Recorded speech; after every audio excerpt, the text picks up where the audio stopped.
할렐루야.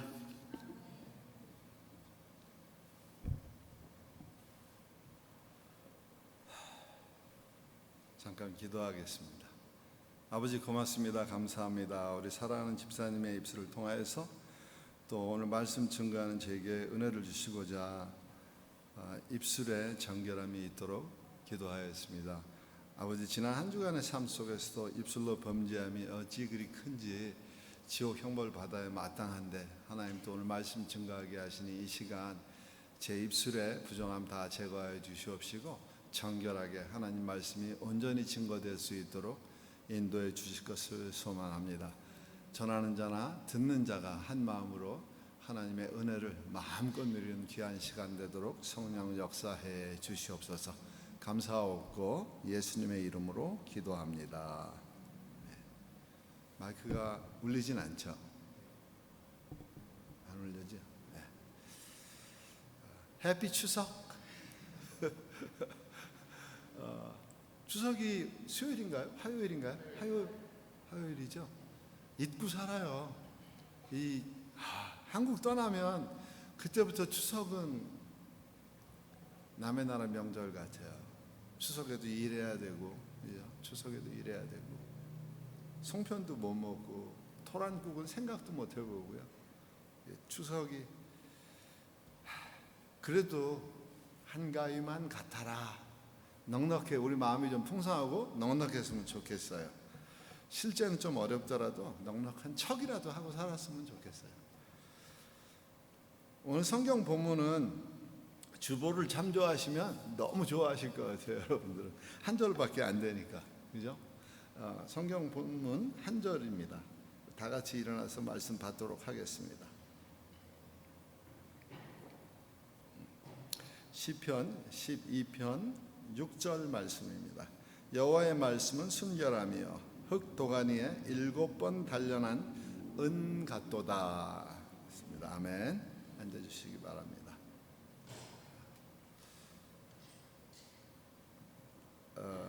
이게 이제 오늘 설교 주제도 보니까 4C 이렇게 써놓으셨어요. 원래 제가 이게 4C라고 드렸다가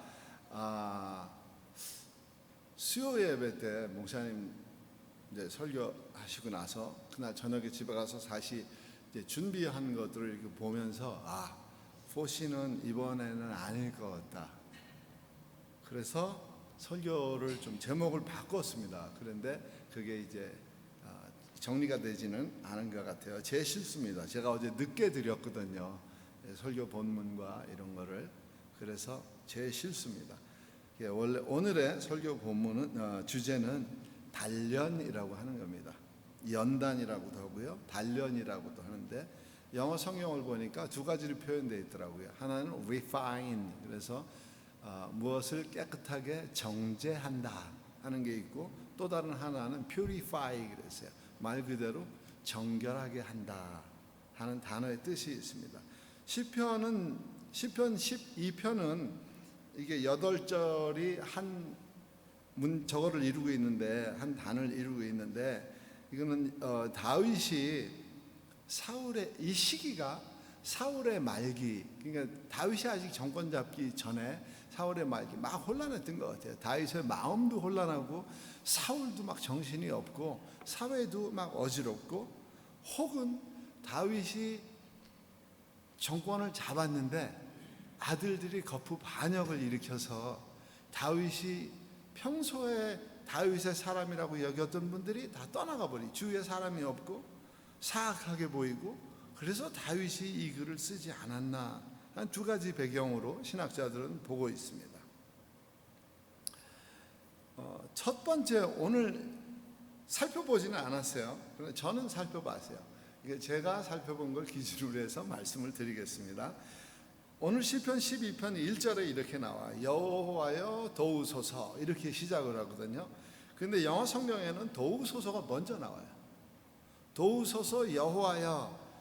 근데 영어는요, 이게 명령조는 반대말입니다. 이게 존귀한 상대방을 배려해서 하는 말보다는 하나님한테 하는 말이라도 Help me, Lord 이러거든요. 여기 말로 한다 그러면 아주담에 디오스, 그냥 하나님한테 대놓고 나 도우라고. 얼마나 속이 탔으면, 얼마나 그랬으면 이렇게 탄원조로 하나님께 명령하듯이 글을 기록하였을까.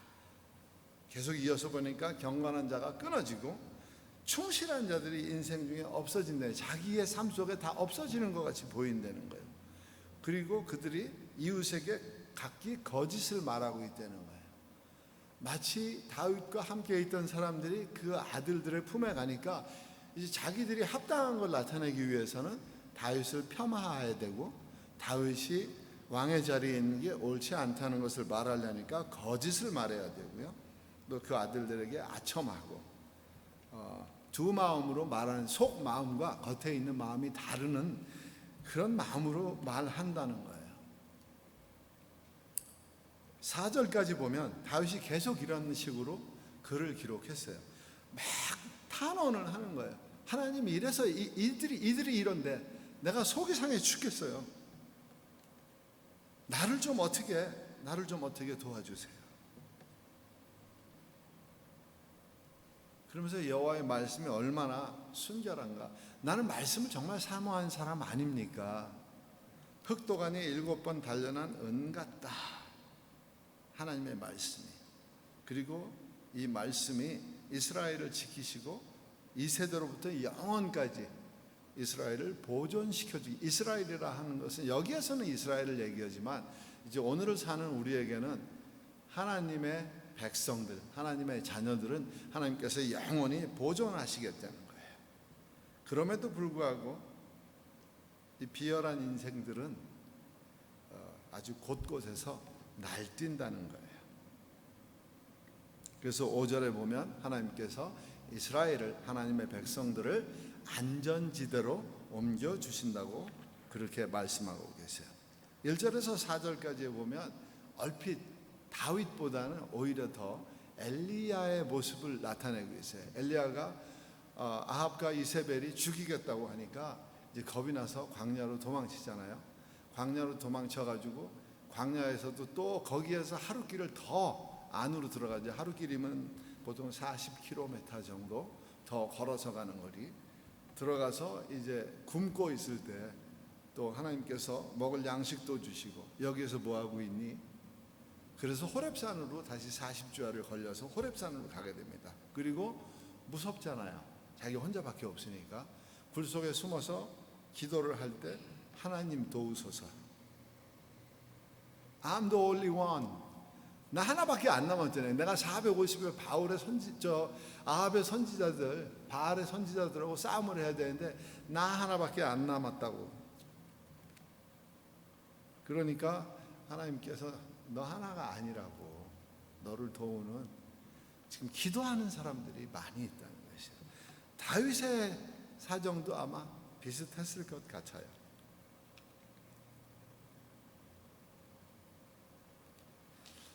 세상의 사단의 세력들, 악을 수용하는 세력들은 우리 성도를 공격하지 않습니다. 우리를 공격하는 게 아니라 우리 안에 내주하고 있는 성령, 하나님의 말씀을 공격하고 있어요.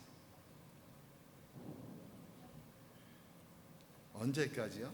에덴 동산에서부터 예수님 재림 때까지 끊임없이 성도들을 괴롭히는데, 자세히 보면 성도를 괴롭히는 것보단 하나님의 말씀을 괴롭히고 이 말씀이 더해지게 하고 감해지게 하고 왜곡시키고 변질시키고,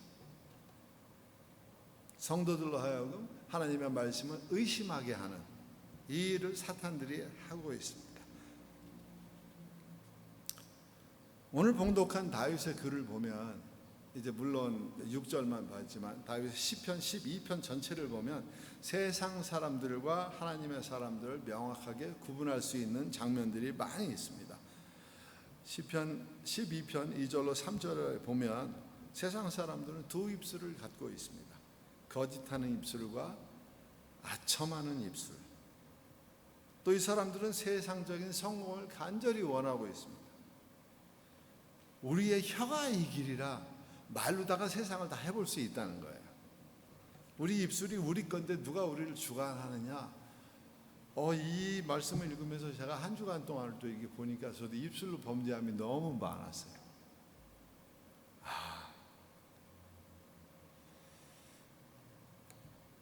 회개를 아니할 수가 없게 생겼더라고요. 마치 12편 4절에 보니까 우리의 혀가 이기리라 우리 입술은 우리 것이니 우리를 누가 주관할 것인가. 재판관의 얼굴도 가렸다는 거예요. 근데 이 구절을 얼핏 보는데 갑자기 막 한국 생각이 확 나는 거 있죠. 이건 나라가 아닌 것 같아요. 여 위에서 정치 얘기는 하면 안 되잖아요. 그죠? 너무 속이 상하더라고요. 그런데 세상 사람들은 또 하나님께서 순식간에 멸망을 시켜주십니다. 시편 73편을 쓴 분이 아삽이라고 하는 분이에요. 아삽은 누구냐 하면 다윗이 이제 찬양대를 조직해요.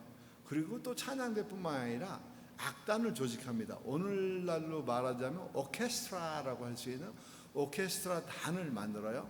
그리고 아삽은 그 오케스트라를 관리하는 단장입니다. 이분이 시편 79편에 그렇게 말씀하세요. 갑자기 놀랄 정도로 악인들이 황폐하게 전멸되었다.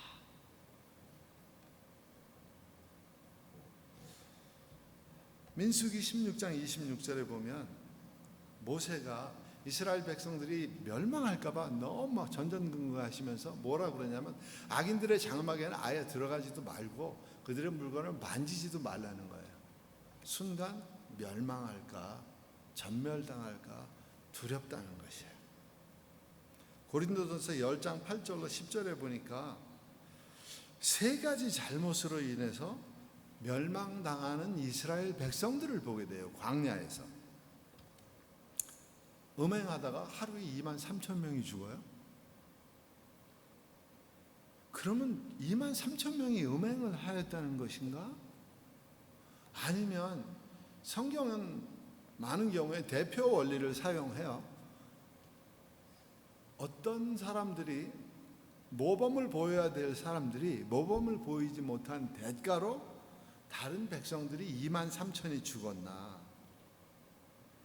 또 줄을 시험하다가 뱀에게 멸망당하는 일이 생겨요.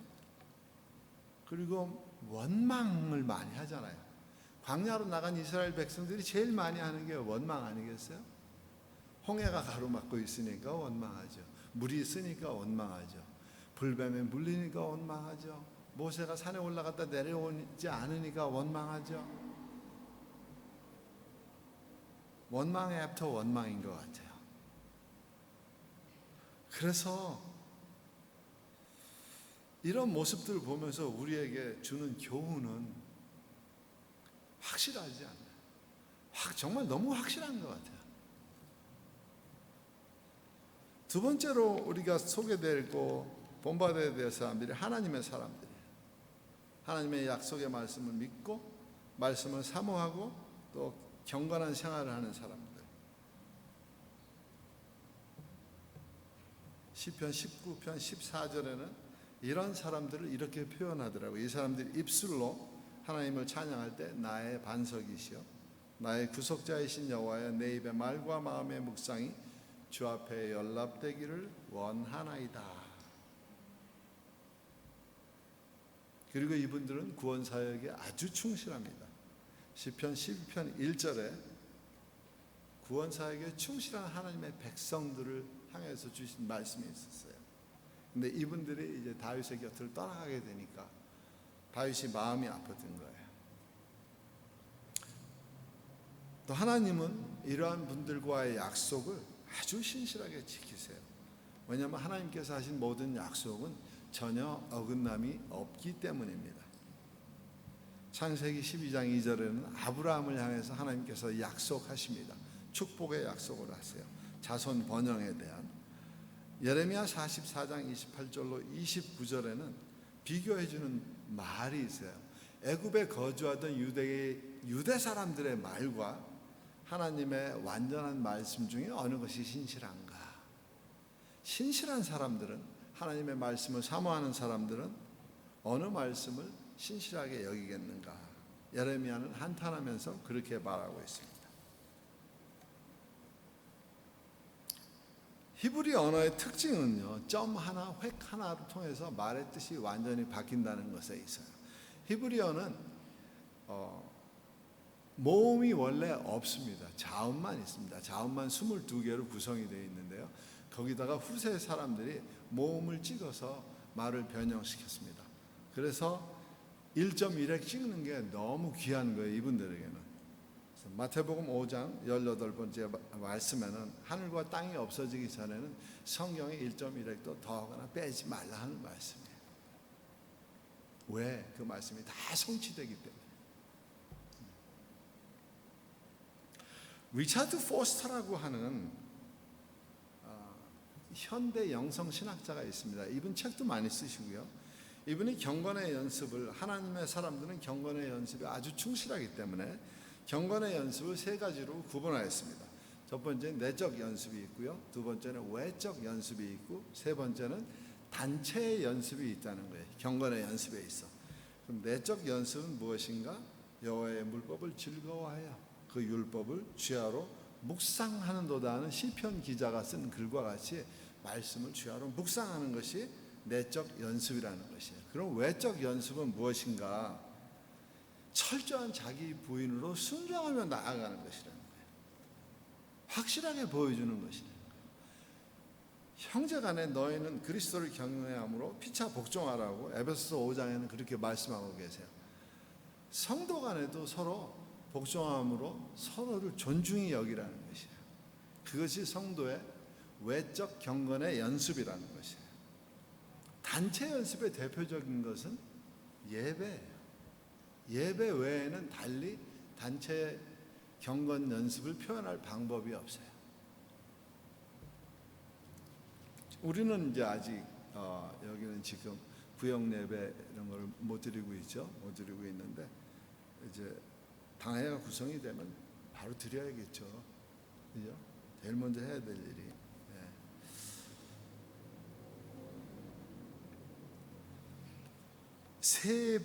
세 부류의 사람들을 설명할게요. 경건의 연습에 관한 사람들이에요. 첫 번째는 제자들이에요. 3년 동안 예수님과 같이 먹고 자고 예수님 말씀 바로 앞에서 이렇게 듣고 얼마나 좋았겠어요? 그럼에도 불구하고 겟세마네 동산의 마지막에 예수님은 막 기도하실 때 막 땀이 피가 되도록 그렇게 흘리시면서 기도하는데 제자들은 자고 있어요. 그러니까 예수님께서 시험에 들지 않게 깨어 기도하라. 마음에는 원이로되 육신이 약하도다. 마태복음 26장 41절에 그래 말씀하고 계세요. 제자들을 책망하시는 말씀이 아니라 제자들을 볼 때 너무 민망하셨던 거예요. 기도하라고 했는데 흔히 말하는 예수님 제자 3인방 요한, 베드로, 야고보도 자고 있었단 말이에요. 근데 그분들을 두고 얘기할 건 없는데 우리를 보세요. 우리 좀 피곤하면 자야 되잖아요. 몸이 연약하면 힘들으니까 경건 연습 많이 못 하잖아요. 그래서 건강해야 돼요. 아프지 마세요. 두 번째로 소개할 분은 백부장 고넬료입니다. 가이사랴에 계시는 분인데요. 성경 한 절을 보니까 이분을 다 표현하고 있어요. 사도행전 10장 2절에 그가 경건하여 온 집으로 더불어 하나님을 경외하며 백성을 많이 구제하고 하나님께 항상 기도하더니, 이분은 첫 번째 이분이 가지고 있는 신앙은 하나님을 경외하는 신앙을 가지고 계세요. 세상은 보이지 아니하는 하나님을 두려워하지 않습니다.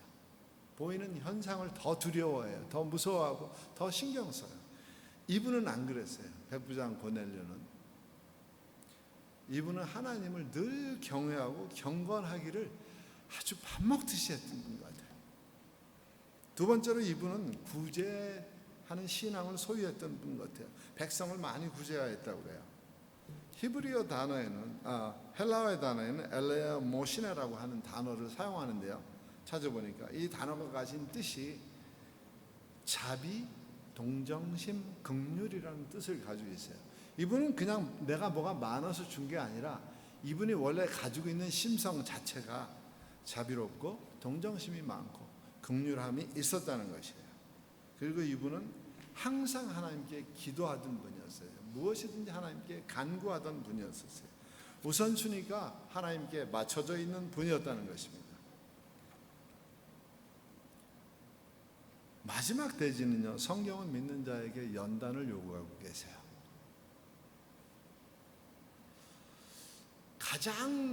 성경에서 가장 연단을 많이 받은 인물 여러분이 있겠지만 한 분을 꼽으라 그러면 여러분들은 누구를 꼽겠습니까?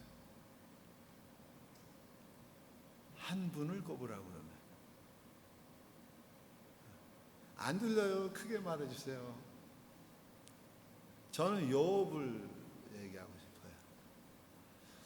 오늘 읽은 말씀에 보니까 여호와의 말씀은 순결하며 흑도간이 7번 풀무질한 것 같다고 그러거든요.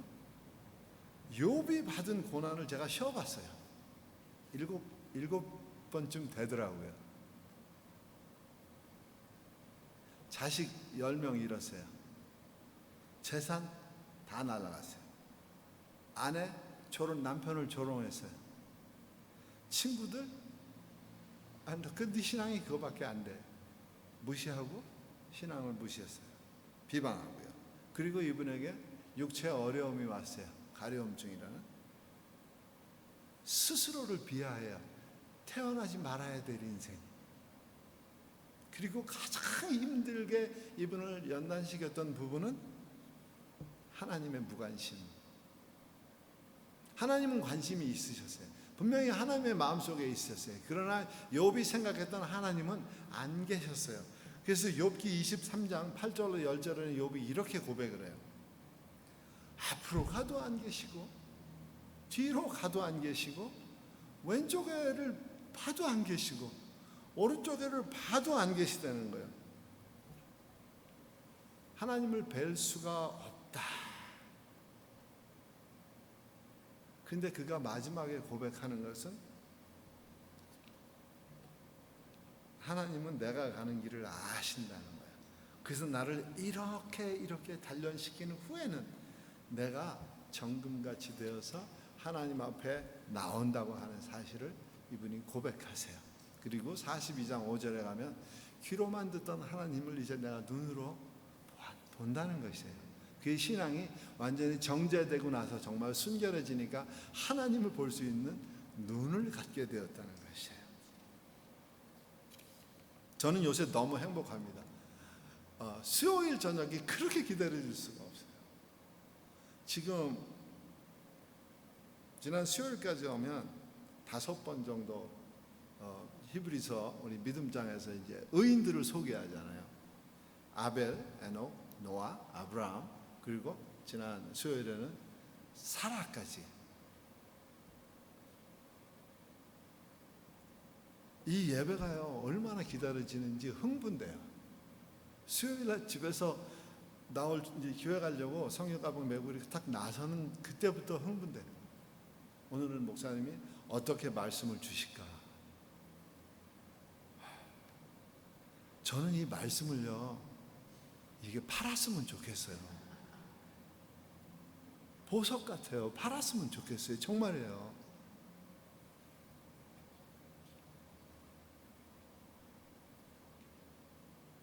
이분들을 보니까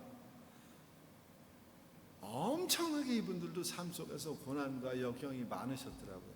그럼 우리는 과연 오늘 말씀 읽었더니 은을 집어넣어서 하나님의 말씀이 마치 은같이 7번 단련되어서 나왔다고 그래요. 그러면 우리는 이거 거꾸로 좀 바꿔봤었어요.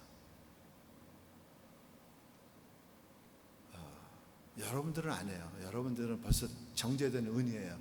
저 얘기예요. 저는 몇 번을 단련시켜야 하나님 보시기에 합당한 은이 되어 있을까? 깜깜해지더라고요. 깜깜해지더라고요. 전혀 은은 뭐 불순물이 가득한 은으로 그냥 있을 것 같아요. 단련시키기가 너무 힘들 것 같아요.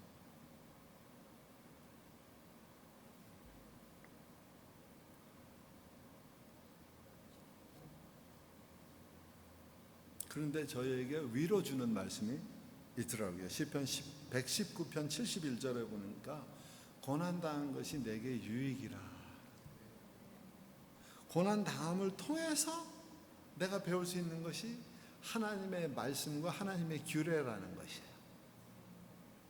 그리고 야고보서 1장 2절에 보니까 내 형제들아, 여러 가지 시험을 만나거든 기쁘게 여기라는 거예요. 힘들게 여기지 말고 기쁘게 여기라는 것이에요. 고린도후서 12장 10절에는 모든 어려움들을 당하는 것을 사도 바울이 기뻐한다고 그랬어요. 왜냐하면 그때가 가장 강할 때라는 거예요. 그리스도가 함께 하심으로 인해서. 말씀을 마치도록 하겠습니다. 오늘 주제가요, 포시로 돼 있어요. 주보에는. 그래서 포시를 해야 될 것 같아요. 금방 끝낼게요. 이제 결론 파트만 나왔어요. 보석 좋아하시죠? 저는 보석을 안 좋아할래 안 좋아할 수가 없어요. 왜냐하면 제가 루비에 살아요. 편집사님 댁은 사파이어에 살아요. 루비는요, 이 보석 때문에 제가 출애굽기를 다시 한번 또 보게 됐고, 전에 목사님과 새벽 예배, 토요 새벽 예배 목사님 설교하실 때 적은 것을 다시 돌아봤어요. 보고 출애굽기 28장을 전체를 다시 보게 되고 29장 초반부를 다시 봤어요. 보석에 대한 개념이 완전히 바뀌어지더라고요. 제가 루비에 살잖아요. 루비는 성경에서 어느 지파를 얘기하고 있냐 하면요, 유다 지파를 얘기하고 있어요. 너무 감사하더라고. 난 유다 지파가 아닌데 루비에 사는 것만으로도 내가 유다 지파가 된 것 같은, 유다라는 말이 여호와를 찬송할지어다 하는 말이잖아요.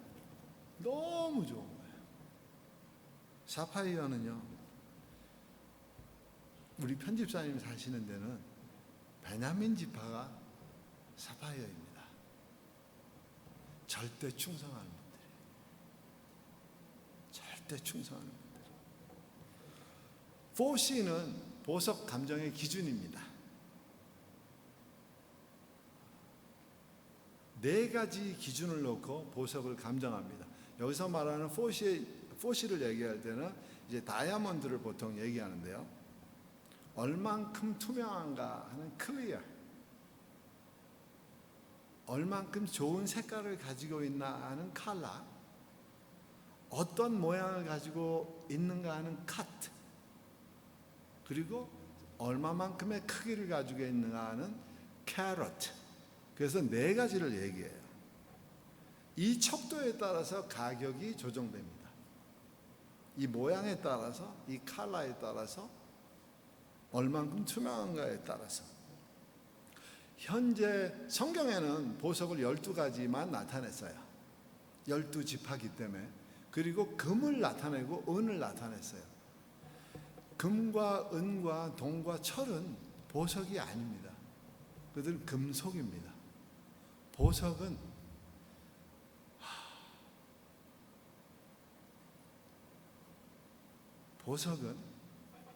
자연적으로 생기는 게 있고요,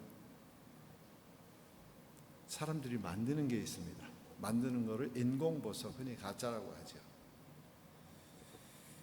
그리고 원석을 가공해서 만든 게 보석인데, 이 보석 말고 또 다른 원석을 거치지 않고 나오는 보석들이 있습니다. 이거는 흔히 말해서 이제 유기물 보석이라고 하는 건데요, 산호라고 하는 게 있고, 진주라고 하는 게 있고, 코끼리 뿔, 상아, 그리고 마지막으로 성경에는 호박이라고 나와요. 우리가 먹는 호박이 아니고요. 이 호박은 소나무 진, 소나무에서 나오는 진이 아주 오랜 세월을 겪으면서 깎이고 이렇게 하면서 동그랗게 호박 모양으로 조금 이렇게 길쭉하게 그런 모양을 가지고 있는 보석을 호박이라고 얘기합니다. 보석은 원석을 단련시키고 정제하여야 보석이 되는 겁니다. 예수를 처음 믿으면 성도라고 이름 불려져요. 하나님의 백성이라고 이름 불려져요. 우리는 칼빈의 교리를 올해 했죠. 올해 칼빈의 교리를 5대 교리를 다 거쳐봤어요. 제일 마지막 교리가 성도의 궁극구원이었어요.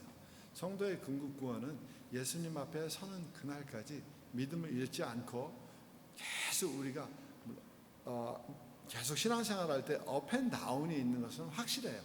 그러나 하나님 앞에 나아갈 때 그때는 우리가 우리의 믿음이 최고점에 이르렀을 때 모든 것을 다 연단을 다 끝냈어요.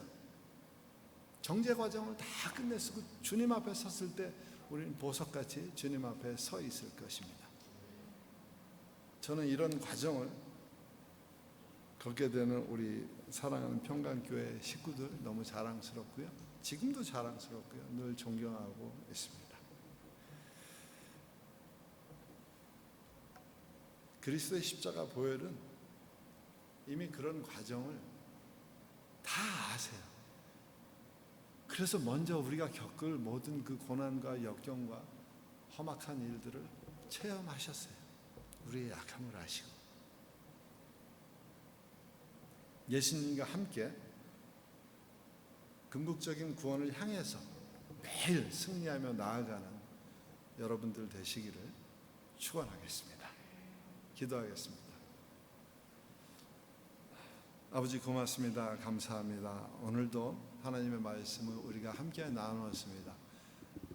아버지께서 원하지 아니하신 말씀이 있으면 이 순간 다 우리의 뇌리 속에서 제거하여 주시고 우리가 기억해야 될 말씀들은 가슴에 고이 스며들게 하시고 평생을 가며 말씀을 통하여서 하나님 주시는 은혜로 하나님 주시는 능력으로 세상을 넉넉히 이길 수 있도록 인도해 주시옵소서. 하나님께서 그리해 주실 것으로 믿고 감사하며 예수님의 이름으로 기도합니다.